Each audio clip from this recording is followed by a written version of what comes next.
Hello, नमस्कार, bonjour। तो आज हमारी Bharat times transnational web series 2। Okay, और आज का टॉपिक है sustainable.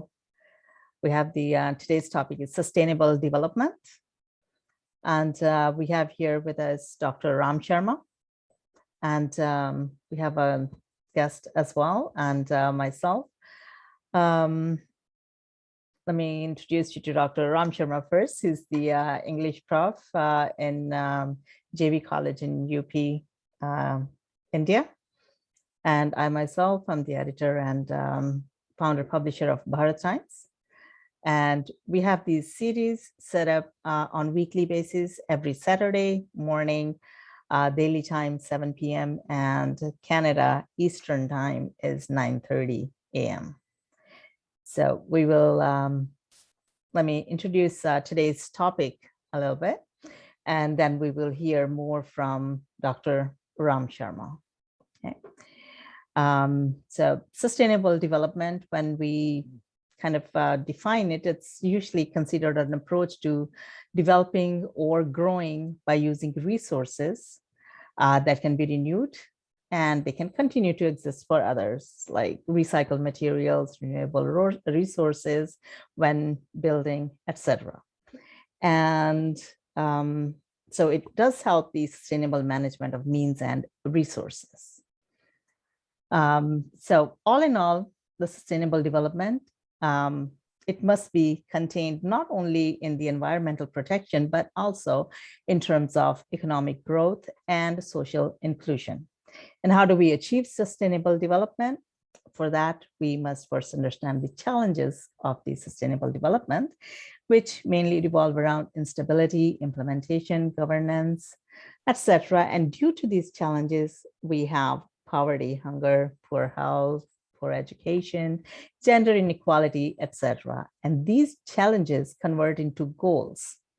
And they are set by UN to promote sustainable development, mainly no poverty, zero hunger, good health and well-being, gender inequality, industry innovation and infrastructure, and so on and so forth. And it also includes peace, justice, and strong institutions and partnership for goals. Now, all of these goals, they're intertwined, and they all come back to the three underlying factors of sustainable development, namely economic growth, social inclusion, and environmental protection.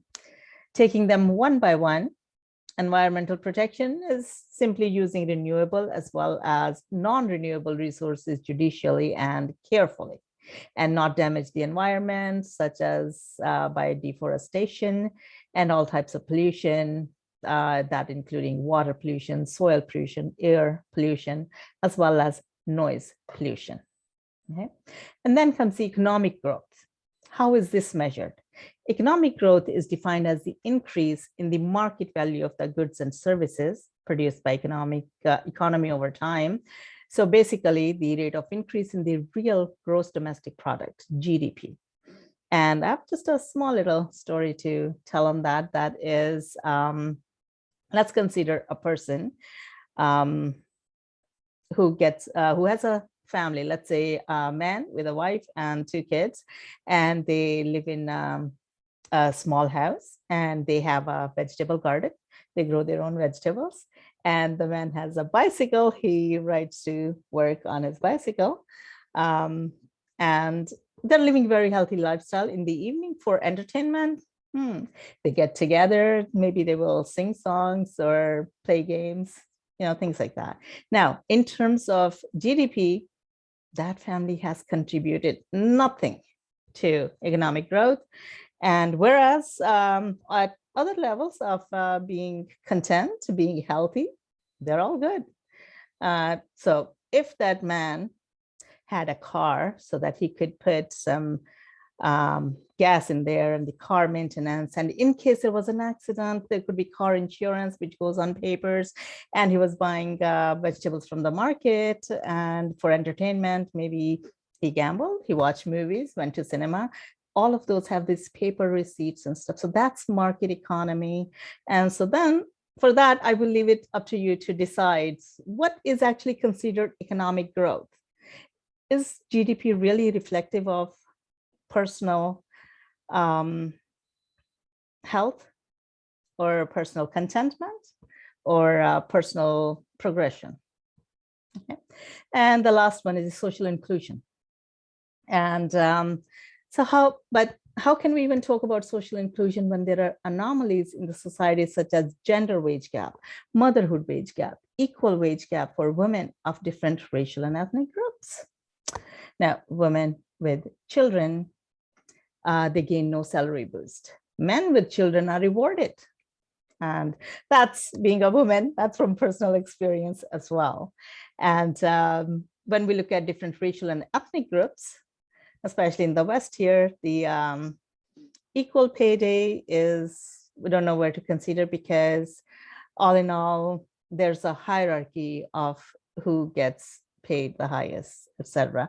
And I have a couple of facts from Canada that 76.8 cents on average is earned by full-time working women in Canada for every dollar a man makes. And gap is wider for women who are Indigenous. These are the Adivasis of Canada, or ones living with disability, or racialized, meaning women of color, or newcomers. They also get paid less. And it takes 15.5 months for a woman to earn what a man earns in 12 months on average. Okay? And $7,200 less a woman makes with the same experience, socioeconomic and demographic background. So these are some of the facts from here. And also according to Professor Laura DeAndrea Tyson, all around the world, despite progress and protests and legislation, there's a persistent gap between what men and women are paid. So mainly because there are multiple factors behind the wage disparity between men and women choose different occupations than men. And women around the world are more likely than men to work part-time, right? And yeah, a lot of women actually work part-time, and I'm not sure if women choose that or maybe that is offered to women. Again, being a woman, excuse me, I'll speak from experience that I would say that this is kind of like a demand supply, both, together. It's an intertwined thing. Okay. And then when we come to Canada, there's not too much data on it, but India ranked 140th out of 156 countries in the Global Gender Gap Index. But then looking at all the other factors, again, it's hard to really interpret it down to little nitty-gritty details. And then there's a significant of work that is associated with running a household and raising children. And that work actually exists. It's a reality. And around the world, on average, women spend longer on unpaid work than they do on paid work, and much more time on unpaid work than men. Additional time women spend on unpaid work daily amounts to equivalent of an estimated 4 years. These are actually statistics speaking. 4 years work over a course of a woman's lifetime compared to men. And I would like to say it's more than 4 years. However, 4 years no less, 1,460 days, 35,040 hours. That's a whole lot. Now, out of all of these explanations, the concept of family is missing. Okay. And there's mountains of information on gender inequality, but not so much information on availability is available on the concept of an ideal family, or to be more practical, concept of an ideal family unit in the realm of a gender biased society worldwide. So in terms of sustainable development, the idea of family unit is of utmost importance, which is not to be shy of the parallelism of a healthy grassroots lifestyle compared to the GDP boosting lifestyle. And nowadays, a lot of people are shying away from that, from the grassroots lifestyle, or maybe they don't have much education on that point of view. Yeah. And just to until on one of the questions, today was posed that organic is our first choice for food, but why allopathy is first for treatment? Why not traditional medicine? My answer to that, traditional medicine starts from kitchen, assuming that has been tried, and then you opt for allopathy. And allopathy is known to deal with symptoms first and foremost, and mainly as well. So now that appeals to a lot of people. They would rather that their symptoms are gone. Yeah, they think they are cured, and they don't know the rest. Now that appeals to them who are not aware of traditional medicine as such, because they don't know, and who are not educated in this particular criteria. So in fact, in the modern Western world, a lot of people are leaning towards naturopathy. One specific example of a person with MS, she was a nurse in a hospital. And then one day she finds out, because she fainted, and she finds out that she has MS. Just her world fell apart. Being a nurse, she was well tuned into the medicine world, and she just disappeared for 4 years. She went totally, completely, 100% on naturopathy. And after 4 years, she's back. She's working. She has her job. She's still a nurse, and she's tending towards her family as well. And she's healthy. And of course, her lifestyle has changed, but she is actively working on her job and looking after family. That is most important. And another little example is, because I'm a yoga certified teacher as well, and I had personally worked with a girl, only 18 years old, who had MS. And after working for about a couple of months, doing some exercises and reciting, etc., she was starting to feel better as we continued our sessions. So that's my take on sustainable development. And on that note, I will pass you to Dr. Ram Sharma, who's from UP, India, associated professor in the Department of English.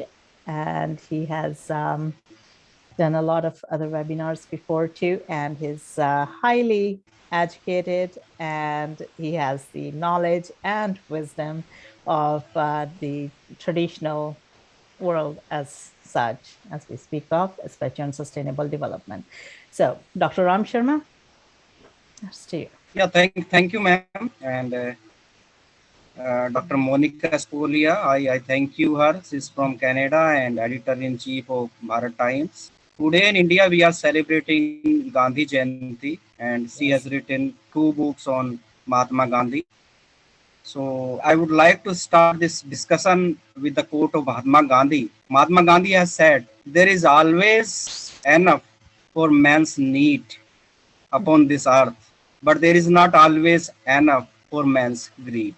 So whatever we are seeing, where we are leading, if we look or grasp this 2 lines of Mahatma Gandhi, we can easily find out the answer. Where is the problem? So as far as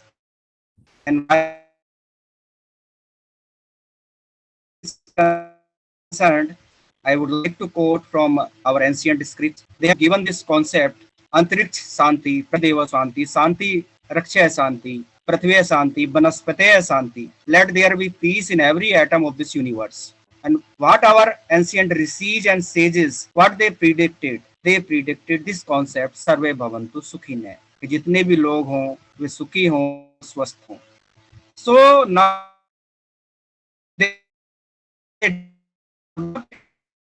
a kind of a respect for nature. They called the rivers as mothers. They worshipped trees. And this concept Bhagwan, which we call Bhagwan. Am I audible, ma'am?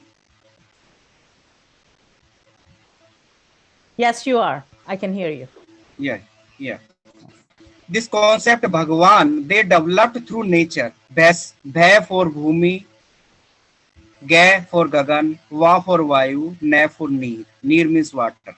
This word Bhagwan they coined from nature. All these elements they have taken from nature. So they coined this word Bhagwan. Bhagwan means people they revere nature, they respect nature, and they should not try to destroy nature, rather they try to preserve nature.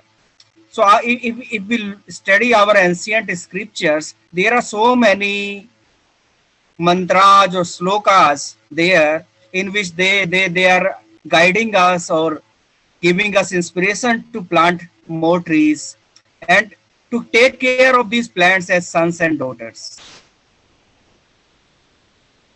Even if we study our ancient scriptures, there is one lifeline of India, that is Ganges, Ma Ganga.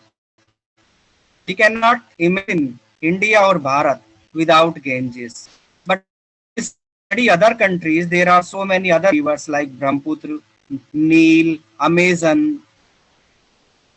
All these rivers have been a lifeline for developing civilizations. जितनी भी सभ्यताएं develop हुई वो नदियों के किनारे हुई, प्रकृति की गोद में हुई.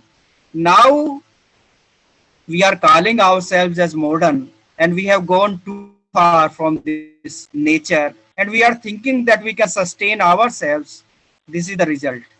You have given the answer that what's the use of allopathy. Allopathy gives us instant relief. We don't know how much allopathic drugs are helping us. I can give you one example of my mother. My mother got attack, severe heart attack 4 years back. She was immediately admitted to a allopathic metro heart hospital.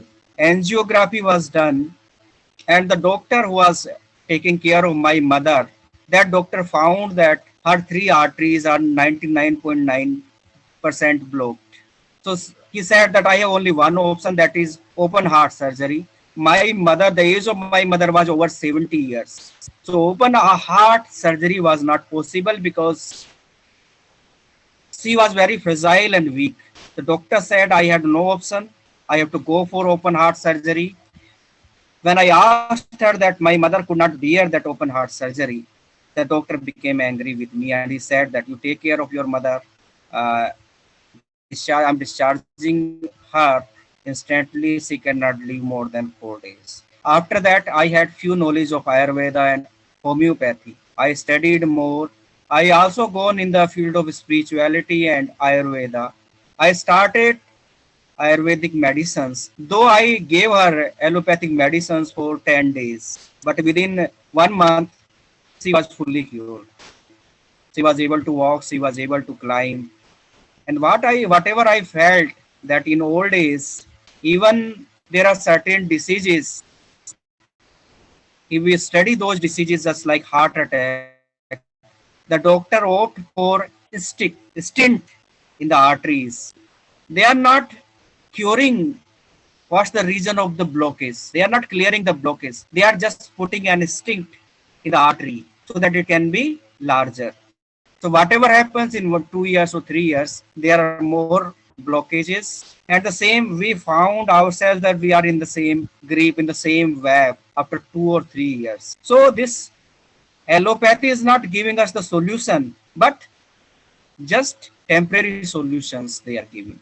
On the other hand, Ayurveda works how to clear the root cause of the problem. So in Ayurveda, there are certain medicines which clears up the blockage in our arteries, and there are certain diseases which can only be cured by homeopathy or Ayurveda. These are nerves diseases, heart diseases, nerves related diseases that can only be cured by Ayurveda and homeopathy. In allopathy, there can be instant relief painkillers, but I don't think so that they can fully recover it or cure it. As far as nature or sustainable development is concerned, if we study our own civilization history, we found that our history starts from nature. When man was barbaric and he used to live with nature, with rivers, with trees, with fruits and vegetables. Our saints and sages, what they have given us, if we study the flora and fauna, vegetables and fruits of India, we found that no country of the world has the privilege to have so much amount of seasonable fruits, seasonable vegetables, seasonable spices, because these were the hard work of our saints and sages. They developed, they have given us this way of life which they called spirituality. And they have given us this kitchen therapy Ayurveda, that these things should be available to all persons so that they can be healthy and happy. They never tried to sell these products or commodities. What I feel, what's the main difference between East and West? East or Eastern philosophy has given the things for free for everyone. They have invented so many things, so many spices, seasonable fruits, seasonable vegetables for the welfare of common human beings, for the common human civilization. On the other hand, West started with the need, but slowly and slowly it went towards greed, more greed, and now is a total web is there. I was in United States. I have visited United States. I delivered lectures there. In 2016, I was discussing one very common phenomena. I was just looking at the sky. There was chemtrails. Sky was looking very beautiful. There was one airplane that was spreading, creating more clouds. Is looking, it is creating clouds. I discussed with one of my older friend. He is retired professor from MIT, and he is now calling himself, started calling himself Baba Nataraja. I discussed with him, now how is it? He said that we cannot discuss these things, but I'm going to tell you, this is called chemtrails. The drug companies, they are throwing poisonous elements in the air so that people can fall ill, and there will be more and more drugs, and they will get more and more benefits out of it. When I returned to India, one day I was just looking at the sky. I found the same thing. He said the same things happen all over the world. We don't know in which way we are going, slowly and slowly. If we look back here in India, I'm talking about in India, I was thinking that near our houses there might be temples, but I'm sorry to tell you, nearby our houses are nursing homes, multi-specialty nursing homes, these medical stores, doctors, not the temples. So we have to look back what things we have left and what things we have adopted. The more and more we are relying on allopathic drugs and medicines, the more and more we are becoming helpless. And COVID 19 has shown us when all of us were caught very badly in our houses, and we had no hope from allopathy, and we are just started praying that at least there should be one vaccine or drug that could be helpful in COVID-19. But we are seeing all the wild animals, they were free, they are moving freely outside our houses in jungles. So that is the capacity of naturalness. They have that immune power they developed through that natural nature that is available for them. So we have to look back. I'm not saying that we all should go in jungle or we should stop all these modern equipments.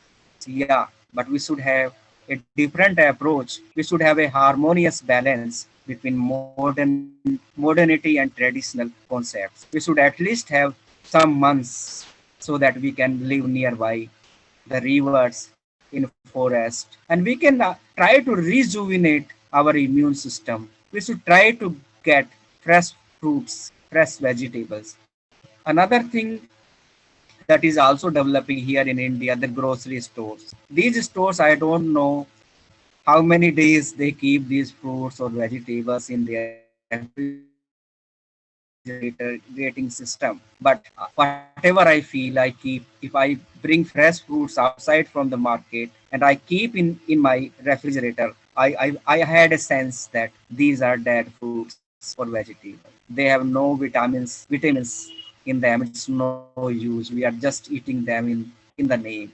So we are going very fast towards our modernity, and we are becoming programmed robots from the start of the day. We have programmed and fixed everything, where to go, what to do, what time to rest, what to eat. We don't make it. We just think that we can go in McDonald's or carry in or grocery stores. We have not planned what we are taking. If we study what we are taking, you will find we are spending less and less money on our vegetables, on our fruits, on our eatable things. We are spending more and more money on our clothes, on other things, on fashionable things.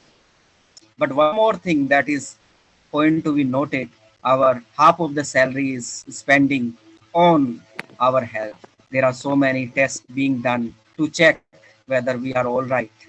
And there are so many diseases, just like high blood pressure, sugar, diabetes. These are growing very fast. Life. And what I feel that we are just unpaid employees of these companies. We are unpaid, what I feel, unpaid employees of these corporations. We are working for them. We are giving them the money in the name of drugs, in the name of tablets, in the name of nursing homes, in the name of whatever we can call a modern solution to save our life. But our life is not safe. Though I feel that life is itself not permanent, life is itself temporary, but we should still try to find out the permanency or permanent things in our life. We don't know what is going to happen tomorrow. There can be, we have made nature so much furious towards human beings. There can be natural calamities. Even in, you have seen California fires in 3 years, Amazon forest fire, and there are so many other things here. If we study floods, unexpected heat, unexpected rain, unexpected winter. So what what I feel, the man has caught themselves grip in a cabin that is called apartment, and they are having these air conditioners. And what is the effect of air conditioners? They make your immune system more and more weak. I don't have any air conditioner in my house. I still use table fan, though it is maybe very much heat. I have no RO water, because what I feel, we should try to be natural. This can be criticized, but what I feel that we should try what human beings are. They struggled, they developed their immune system by struggling with the environment. And if we just surrender ourselves to the environment, unnatural environment which we are creating inside our houses through air conditioners, in this way we are stopping that ability to develop. That immune system which can be developed with nature, with struggle, that thing is stopped. So we have to rethink where we are going.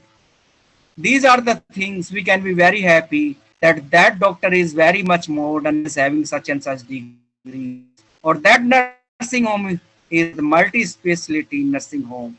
But the thing is that these degrees, we are having degrees doctors, but they are not having human sympathy, which doctors used to touch our this wrist and they used to calculate what's the problem. They are not asking how you are, they are just calculating you in terms of your fee. You are coming there, pay your fee, he will ask you what is the problem. And this, the whole allopathic system is not policy. If you tell them systems, I am not feeling well, I am having fever, they will give you the tablet of fever. Then he will ask you, how is your sleep? That you will say that my sleep is disturbed. Then he will give you the tablet of the sleep, that he will never try to know what's the personal problem with you. There can be recommend you a liver syrup or a healthy, harmonious fruits, walking, smiling. He will a doctor will not tell you these things. He will just calculate when you will come again to his clinic. So these things we have to think where we are going. These things are not easy. I am not criticizing allopathic medicines, but I am really against overuse of these medicines. I tell you one more example. My mother was admitted in that hospital. When I took her to my home, I started giving her 2 or 3 syrups. One syrup was liver syrup, another was for improving her health, immune system. And the doctor, I was just wondering that expert in heart disease have never recommended those things. He was just calculating the patient in terms of a heart disease. He was never thinking that there should be a strong liver so that the whole machinery can work. So the holistic approach we are missing. We should have the holistic approach. That is the need of the hour. We are having so many doctors, but the holistic approach is missing. If we really want to be happy and healthy, we have to be in touch with ourselves. We are becoming a machines, a robots, program robots. We have no time for even for ourselves. We are so much busy with other things. We are busy in watching TVs, watching newspapers, but we are not watching ourselves, how we can contribute, how we can improve ourselves, how we can motivate other people, how we can, if we are not able to earn money, we can able to save money that is being spent on our health. And even our health is not improving, it is day by day decreasing by our negative circumstances. We have to look back on these things. I would like to recite one of my poem that is written in Hindi. आओ सीखें प्रकृति की भाषा, ये मैं पढ़ना चाहूंगा. आओ सीखें प्रकृति की भाषा, सामंजस्य की समझ, जीने की कला. आओ सीखें प्रकृति से गीत, नदी में संगीत, झरने से बहना, फूलों से महकना. पर मानव ही पूरे ब्रह्मांड को कर रहा है प्रदूषित. इंसान और इंसानियत तोड़ रही है दम. ये गुलमोहर है, इन्हें जरा देखो प्यार से. अब तो फूलों में भी कांटों का डर होता है. अब तो फूलों में भी कांटों का डर होता है. एक और कविता पढ़ना चाहूंगा. कोरोना काल में ऐसा लगा था कि क्या हम वापस उस दौर में लौट पाएंगे जहां मानव से मानव मिल पाएगा, या हम इसी तरह से कैद होकर हमें रहना पड़ेगा, जहां हवा भी हमें लेते हुए डर लगेगा कि इसमें वायरस तो नहीं आ रहा. वो दिन फिर आएगा, कविता का शीर्षक है वो दिन फिर आएगा. हम सब जश्न मनाएंगे, किरणें नाचेंगी खुलकर, भंवरे शोर मचाएंगे, बाग में कोयल कूकेगी, अमवा जब पक जाएगी. गांव से छोरा छोरी भी तीरे नजर बरसाएंगे. मौसम ऐसा आएगा, हम भी ख्वाब सजाएंगे. झील के दर्पण में सजने बादल झूम के आएंगे. वो दिन फिर आएगा, वो दिन फिर आएगा. हमें यही प्रयास करना होगा कि वापस ये जो प्रगति हमने की है, ये इतनी प्रगति ना हो जाए कि सारी चीज छूट जाए हमसे, और हम क्या है सोचते रह जाएं कि हमें करना क्या है, हम कहाँ आ गए, ये कौन सी दुनिया में हम पहुंच गए. ये हमारे सामने प्रश्न बहुत बड़े हैं, लेकिन हमें ये बैठ के सोचना पड़ेगा कि अनपेड एम्प्लॉइज तो नहीं है हम क्या कॉरपोरेशंस के लिए तो काम नहीं कर रहे हैं. आज हम देखते हैं कि कोई ना कोई सारे इंस्ट्रक्शंस वहीं से आते हैं. आप घरों में कैद हो जाइए, आप क्वारंटाइन हो जाइए, आप ये खाइए, ये मत खाइए, ये दवाई लगवाइए, ये वैक्सीनेशन लगवाइए, एक वैक्सीनेशन के बाद दूसरी डोज लीजिए, दूसरी डोज के बाद बूस्टर डोज लीजिए, उसके बाद हर महीने पता नहीं क्या क्या आप करना पड़ेगा. तो क्या आपको नहीं लगता है कि ये कॉरपोरेशंस आप लोगों के these are for humanity's sake और for the sake of greed. Mahatma Gandhi की कोटेशन पे हमें विचार करना पड़ेगा. There is always for man's need upon this earth, but there is not always enough for man's greed. अगर हमारी ये ग्रीड इसी तरह से बढ़ती रही, इसी तरह से बढ़ती रही. लियो टोल्स्टॉय की भी एक कहानी है, आपने पढ़ी होगी. और वो कहानी है, मैं जरूर आपके सामने रखना चाहूंगा। एक धावक होता है, उसके सामने एक राजा शर्त रखता है कि सूरज उगने से लेकर सूरज के छिपने तक, अस्त होने तक, जितना तुम भाग सकते हो वो जमीन आपको दे दी जाएगी। वो धावक अपनी यात्रा, अपनी रेस शुरू करता है सूर्य की पहली किरण से। 3-4 बजे के करीब वो थक के चूर हो जाता है। उसके मन में भी आता है कि तू काफी यात्रा कर चुका है, काफी तूने जमीन कवर कर ली है, क्यों ना यहीं रुक जाए और ये जमीन तेरी होगी। लेकिन उसके मन में फिर विचार आता है, वो ग्रीड फिर जोर मारती है और वो कहती है कि अभी सूरज छिपने में 2 घंटे बाकी हैं, अभी तो तू पता नहीं 1-2 किलोमीटर की जमीन और हड़प सकता है। वो लगातार भागता रहता है, भागते भागते 6:45 के करीब वो गिर जाता है जमीन पर और उसे सिर्फ 2 गज जमीन मिलती है। यही सेम स्टोरी हम लोगों की ऊपर भी लागू होती है। हम सिर्फ भाग रहे हैं और ये सोच रहे हैं कि कितना हम कलेक्ट कर सकते हैं, कितना हम अमेस कर सकते हैं, कितना हम बैंक बैलेंस बढ़ा सकते हैं, कितने हम प्लॉट्स खरीद सकते हैं, कितने हम जमीनें खरीद सकते हैं, कितने मकान खरीद सकते हैं। आखिर में लेकिन क्या होता है, हम लोगों का निधन हो जाता है। कितने ही हम धन धन धन करते हुए आखिर में डिक्शनरी में हमारे लिए एक शब्द यूज होता है, निधन, धन से रहित। सही। ऐसे पैसे का क्या फायदा कि हम दूसरों के धोखा देकर, बेईमानी कर कर, लोगों को सताकर जो हम जोड़ रहे हैं। महात्मा गांधी को अगर हम पढ़ें तो उन्होंने ट्रस्टीशिप का सिद्धांत दिया है कि हमारे जो पैसा है, हमारी जो संपत्ति है, क्यों ना हम उसे लोगों को उठाने में उसका उपयोग करें, लोगों के सहयोग करने में उसका उपयोग करें। आज भी हम देख रहे हैं कि जितनी भी समस्याएं हैं, आतंकवाद, वायलेंस, महात्मा गांधी को अगर हम पढ़ें, मुझे तो ऐसा लगता है कि महात्मा गांधी को समझने के लिए महात्मा गांधी ही बनना पड़ेगा। हमें पढ़ के काम नहीं चलेगा। उन्होंने खुद ही कहा है कि my life is my message. तो उनका संदेश उनके जीवन से लेना है तो उनके लाइफ की तरफ आप देखिए। वो चाहते तो साउथ अफ्रीका में भी रह सकते थे, वहीं अपनी बैरिस्ट्री कर सकते थे, पैसे की कोई कमी थी नहीं। वो व्यक्ति जो भारतवर्ष में आया और भारतवर्ष में घूमा, उसने कितना बड़ा डिसीजन लिया कि मैं सिर्फ एक अर्धनग्न फकीर बन जाऊंगा और जो है कपड़े भी मैं धारण नहीं करूंगा। गोलमेज सम्मेलन में हमेशा वो कपड़ों में गए और उन लोगों को हाफ नेकेड, उन लोगों ने महात्मा गांधी को हाफ नेकेड फकीर कहा। ये बहुत आसान है महात्मा गांधी को क्रिटिसाइज करना, लेकिन अगर मैं पढ़ता हूँ तो मैं यही मानता हूँ कि महात्मा गांधी न केवल एक संत थे, एक सोशल रिफॉर्मर थे, एक एजुकेशनिस्ट थे, एक पॉलिटिकल लीडर थे। और उन्हें ऐसे ही महात्मा नहीं कहा गया, उन्होंने अपने जीवन को पूरा होम किया, एक संदेश दिया, वो वुमेन एम्पावरमेंट का हो, अनटचेबिलिटी का हो।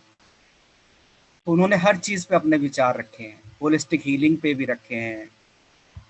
या अनकंट्रोल्ड ग्रोथ, जो इंडस्ट्रियल ग्रोथ हो रही है, उस पर भी महात्मा गांधी के विचार प्रासंगिक हैं आज भी।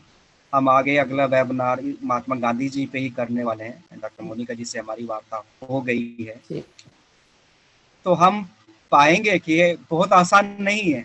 अगर हम महात्मा गांधी के विचारों को अपना नहीं रहे हैं, ये महात्मा गांधी की फेलियर नहीं है, ये हमारी फेलियर है, ये हमारी असफलता है कि हम उस लेवल तक अपने आप को नहीं उठा पाए हैं और आज भी उन चीजों में उलझे पड़े हैं जिसमें हम जातिवाद, संप्रदायवाद, ग्रीड, इससे ऊपर नहीं उठ पा रहे हैं। और हम कह रहे हैं कि महात्मा गांधी तो प्रासंगिक हो गए, उनका कोई यूज नहीं है विचारों का। ये उनकी फेलियर नहीं है, ये हमारी फेलियर है कि हम अपने आप को इतना ऊंचा नहीं उठा पाए हैं कि वो विचार हमें सही प्रतीत हो। आज भी हम देखते हैं झगड़े होते हैं, मर्डर होते हैं, हत्याएं होती हैं, लेकिन उसका अंत क्या होता है? महात्मा गांधी के रास्ते से ही होता है। सब बैठ के विचार करते हैं, चलिए पीछे की बातें खत्म करिए, एक नया जीवन का आरंभ करते हैं। तो बहुत आसान है, क्रिटिसाइज करना बहुत आसान है। हमने वो कहानी भी पढ़ी है कि एक बहुत ही प्रसिद्ध चित्रकार था और वो उसने अपनी बहुत अच्छी पेंटिंग बनाकर चौराहे पे टांग दी और इसके नीचे लिख दिया कि किसी को जो भी कमी लगे वो गोल घेरा बना दे। तो अगले दिन वो जाके क्या देखता है कि उसकी अच्छी पेंटिंग जिसने उसने वर्षों लगाए थे, हजारों हजार गोल घेरे बने हुए हैं, वो बहुत निराश होता है। तभी एक व्यक्ति उसके पास से गुजर रहा होता है तो कहता है कि आप निराश ना हो। उसी के नीचे एक लाइन और का ऐड कर दें कि जो भी गोल घेरा बनाएगा वो भी एक पेंटिंग बनाएगा, उस पेंटिंग में उस गोल घेरे में जो कमी दिखाई है उस कमी को दूर करके Very. वो बराबर में पेंटिंग अपनी टांगेगा कि हाँ ये देखो मैंने इस पेंटिंग में, आपकी पेंटिंग में ये कमी थी, ये गोल घेरा मैंने बनाया है, ये दूर कर दी है, अभी मैं पेंटिंग अपनी टांग दी। तो वो निर्देश लिख देता है उसके नीचे, तो वो पाता है एक भी गोल घेरा नहीं है। नहीं है। ये बहुत आसान है क्रिटिसाइज करना, काम करना बहुत मुश्किल है, बोलना बहुत मुश्किल है, पढ़ना बहुत मुश्किल है, विचारों को अपनाना बहुत मुश्किल है। ये दौर ही आइडेंटिटी क्राइसिस का है। आज कोई भी आक्षेप लगा सकता है, कोई भी ये कह सकता है, हमने भी महसूस किया कि डॉक्टर राम को तो अंग्रेजी नहीं आती है, हिंदी नहीं आती है, पढ़ा नहीं है। इस तरह के आक्षेप हमने भी सहे हैं क्योंकि ये यात्रा होती है। और मैं उनको भी दोष नहीं देता हूँ व्यक्तियों को। वो व्यक्ति हमें मजबूत बनाते हैं और दृढ़ बनाते हैं और फोकस्ड बनाते हैं कि हाँ हमें और बहुत ज़्यादा कुछ करना है। परेशानियाँ आती हैं, हिलाती हैं, अंदर तक झकझोरती हैं, लेकिन अंदर से फिर यही आवाज़ आती है कि yes we have to do it, we will do it, we will do it. यही प्रयास है, ये नॉन प्रॉफिटेबल प्रयास चल रहा है। डॉक्टर मोनिका जी का मैं धन्यवाद देना चाहूँगा। कनाडा से वो हमेशा तत्पर रहती हैं, जो भी विचार मैंने उन्हें दिए उन्होंने अपनाए और मैं उन्हें अपने साथ पाता हूँ। बहुत सारे व्यक्ति और भी साथ हैं, लेकिन पता नहीं क्यों मुझे ऐसा लग रहा है कि वेस्ट जो है उसका अपलिफ्टमेंट हो रहा है, क्योंकि वो स्पिरिचुअलिटी की तरफ जा रहा है। Yes. और हमारा देश भारत जो हमेशा स्पिरिचुअलिटी दोनों का रिवर्स दर्शन विश्व को दिया है, वो धीरे धीरे अपने आप को मॉडर्न तो कह रहा है, लेकिन इतना नीचे गिरता जा रहा है ना, उसका चरित्र रह गया है। मुझे कहते हुए भी मतलब क्या कहूँ, अपने देश के बारे में क्या कहूँ, ये स्थिति जो देखता हूँ बहुत दुख होता है। लेकिन अंदर से फिर भी आवाज आती है कि हम प्रयास करेंगे, भले ही लोग हमें कितना भी क्रिटिसाइज करें, भले ही हमें जीसस क्राइस्ट की तरह अपनी सूली खुद ही ढोनी पड़े और हमें सूली पर टांगा जाए, या अरिस्टोटल की तरह जहर पीना पड़े, या दयानंद सरस्वती जी की तरह उन्हें भी दूध में कांच मिलाकर दे दिया गया था, वो सहन करना पड़े, मीराबाई की तरह अपमान सहन करना पड़े, लेकिन हम फिर भी अपने पथ पर चलते रहेंगे। हमें कोई लाभ नहीं चाहिए, कोई हमें नाम नहीं चाहिए, हमें अंदर से सिर्फ आत्मसंतुष्टि चाहिए कि ऐसा युग था, ऐसा अंधेरा था, हम भले ही सूरज ना बन पाए, लेकिन एक दिया सलाई की तरह हम चमके, हमने अपना कर्तव्य निभाया। हमें अंदर से वो ग्लानि नहीं महसूस होनी चाहिए कि हमने उस युग में प्रयास नहीं किया। हमने प्रयास किया, भले ही वो दिया सलाई की तरह हो, भले ही उसे कुछ लोगों ने सुना हो, लेकिन हमने प्रयास किया, हम प्रयास करते रहेंगे। और आगे हमारा ये भी प्रयास है कि हमारी जो पहुंच है ये ज़्यादा से ज़्यादा लोगों तक हो और वो सुनने हमारी बातें। समझने का तो मैं नहीं कहता कि समझ पाएंगे, उन्हें हिलाना बहुत जरूरी है। वो सोए पड़े हैं, जो निद्रा में जो सोए पड़े हैं, उन्हें हिलाना बहुत जरूरी है। बाकी निर्णय तो उन्हें लेना है कि हम सही कह रहे हैं या गलत कह रहे हैं, उनकी नज़र में क्या सही है क्या गलत है। लेकिन हमें उन तक अपनी आवाज़ बनकर जरूर पहुंचना है। और डॉक्टर मोनिका जी हमें एक आवाज़ मिली है, जो हम प्रयास करेंगे अपनी आवाज़ को पहुंचाने का। और मैं मान सकता हूं कि इनके सामने अपनी भी समस्याएं होंगी, अपनी भी व्यस्तताएं होंगी, इन समस्याएं सभी के साथ होंगी, लेकिन उन्होंने एक मेरा विचार है, हम सबका विचार है, उसे एक्सेप्ट किया। और आशा करते हैं हम कि भारत टाइम्स भारत की अवश्य वेरी मच। नमस्कार। Thank you. Namaskar.